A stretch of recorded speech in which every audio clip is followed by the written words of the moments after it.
Hello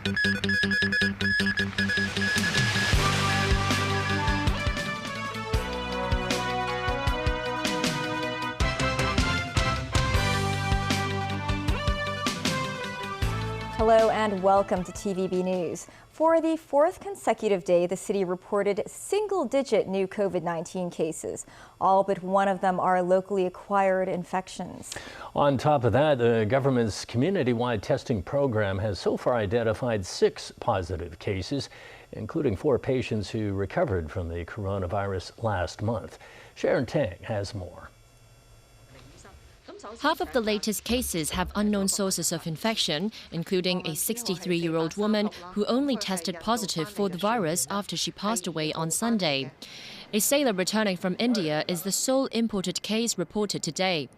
But all eyes are on the 6 people who tested positive through the Universal Community Testing Program. 2 of them are newly confirmed cases with unknown sources of infection. They will be added to the city's COVID-19 tally tomorrow. The other 4 were previously diagnosed patients who were discharged from hospitals last month after recovering from the coronavirus. 3 of them wanted to know the present status, so they attend the testing, and the other one will need to have a negative test before he can return to work. All 4 had antibody IgG positive, meaning that they are immune to the disease. Authorities believe they were not reinfected and they are not likely to infect other people in the community as their virus load is low. Meanwhile, a hotel in Mong Kok could be sparking fears in the neighborhood. This after 2 guests who stayed on the same floor of Metro Park Hotel came down with the virus. Earlier, a number of confirmed cases also emerged from a tea house in the hotel. This woman who works nearby used to visit the tea house every day. These days, I'm scared and my family wouldn't let me visit the place, she said. Michael Lee, executive director of the Federation of Hong Kong Hotel Owners, says many hotels that are receiving visitors under quarantine will separate them from ordinary guests, such as putting them up on different floors and designating different elevators for their use. Sharon Tang, TVB News. About 370,000 people have taken part in the first 3 days of the city's Universal Community Testing Program. From those figures, about a third, 128,000 samples have been sent to laboratories for examinations. Pinky Wong tells us more. Queues continue to form outside testing centers in Mong Kok and Sam Shui Po this morning. As of noon today, 846,000 people registered for the mass testing program. All specimens collected are sent to the laboratory of Sunrise Diagnostics Center Limited.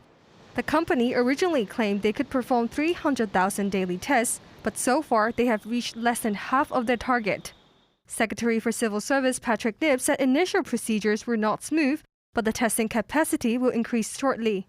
Leading infectious disease expert Yun Kwok Yong demonstrated the forms of specimen collection of the program, including deep throat saliva, nasal and throat swabs. Yun said all are appropriate methods to identify COVID-19. A medical expert gave more insight to the results. There are at least 140 potentially infectious transmission chains out there that would go on and generate a secondary case. It's going to take us quite a long time to get rid of that tail, because we still have a tail. Every day we still have 8, 9, 10, 11, 12 cases, right? So if we want to be rid of that tail quicker, elderly with multiple comorbidities. So that is why that is the single most important group which should undergo routine, regular testing, not just one-off. But is that the only group? Of course not. Another medical professional is asking for a more concerted effort. Distrust is like acid. It makes everything weaker, and it makes it harder to deal with crises. A place where I think can be strengthened the most is really in communications and in making sure that there's an interaction between the government and the public. The public also has a responsibility. COVID is not a political issue. COVID is really an infection. I see this as the most important public-private partnership of our time. A possible extension to the program could be made as soon as tomorrow. Pinky Wong, TVB News. There will be further easing of social distancing measures tomorrow. Dine-in services at eateries will be extended until 10 p.m. and massage parlors and fitness centers will also resume operations. Owners of game centers and karaoke lounges are upset that they have been excluded from the reopening, saying they can maintain hygiene standards as required by the authorities. Still, Secretary for Food and Health Sophia Chan defended her decision on a radio program today. She noted this round of relaxation measures focused on indoor sports with no body contact, adding that restrictions shouldn't be relaxed all at once. Next, digital founder Jimmy Lai has been acquitted of criminal intimidation against a reporter from a rival news outlet back in 2017. In the sentencing, the judge ruled the Oriental Daily journalist is not a reliable witness. The judge noted the reporter had failed to give forthright responses during cross-examinations multiple times. The court also believes Lai had temporarily lost his temper in the heat of the moment. Citing the footage that captured the instance, the judge said she couldn't hear Lai hurl menacing words at the reporter. The media tycoon also didn't wield any weapons and only pointed his finger at the reporter. During the trial, the court heard that Lai had often been followed by that reporter for 3 years. In Washington, the Trump administration has tightened restrictions on Chinese diplomats working in the United States. The move signals a further escalation of diplomatic tensions between the two countries amid stalled trade talks and pandemic-related disputes. Daniel Rowell has more on this story. Washington announced Wednesday that the ability of Chinese diplomats to travel, meet with academics, and host cultural events in the United States will now be restricted. U.S. Secretary of State Mike Pompeo claimed the restrictions came in response to unfair treatment of American diplomats serving in China. We're simply demanding reciprocity. Access for our diplomats in China should be reflective of the access that Chinese diplomats in the United States have, and today's steps will move us substantially in that direction. Pompeo stated Chinese diplomats must now seek approval to host cultural events outside of their missions with more than 50 people in attendance. He added that social media accounts belonging to PRC officials would be clearly identified by the U.S. State Department. The move comes as diplomatic tensions continue to escalate. The two countries have recently been locked in disputes over trade and the coronavirus pandemic. The political futures of Hong Kong, Taiwan, and Tibet have also been points of contention between Washington and Beijing. In June, China was ordered by American authorities to close its consulate in Houston, Texas.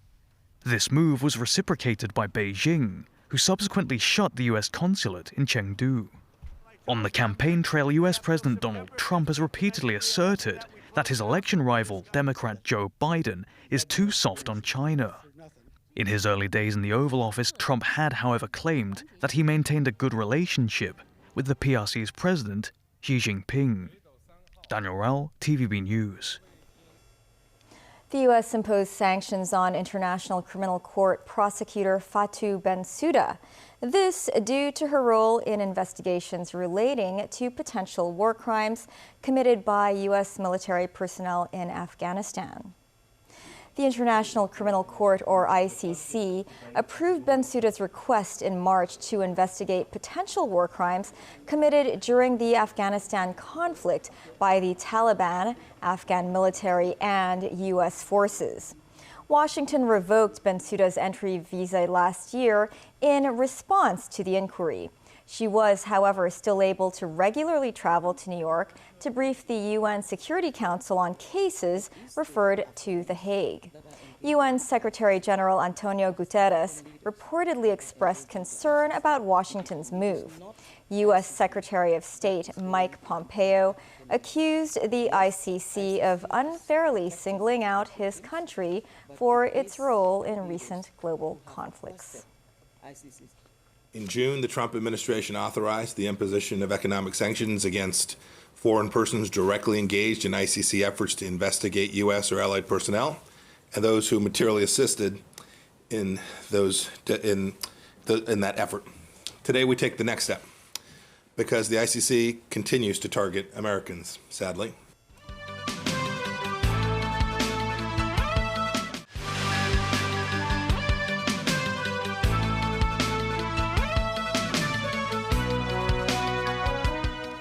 In Taiwan, President Tsai Ing-wen held talks with the Czech Senate president. Welcoming the visiting delegate at the presidential office, Tsai Ing-wen pledged to defend democracy and freedom together with the Czech Republic. She thanked for the support from the Czech Senate leader, Miloš Vystrčil, who said, "I am a Taiwanese" in Mandarin during an address on Tuesday. A medal was presented posthumously to Vystrčil's predecessor, Jaroslav Kubera, who died in January. The meeting has drawn stern rebuke from Beijing, which called it an open provocation.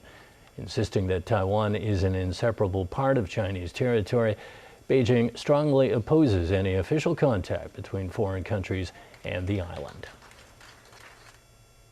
And back here in Hong Kong, day 9 of the inquest into the mysterious death of a 15-year-old girl whose body was found in the waters off Yau Tong last year. Today, a psychiatrist suggested it was possible the teen developed psychotic symptoms before her death, which could have led to her drowning. Jackie Lin tells us more. Summoned to testify today was senior psychiatrist Robin Ho. Unlike two other psychiatrists who dismissed Chan and Lam's suicidal tendencies last week, Ho says patients with psychosis may have higher suicidal tendencies. Ho also believes the girl might have developed her first psychotic symptoms a month before she died. That was surmised citing Chan's records of abnormal behavior during her stay at a juvenile facility in August 2019.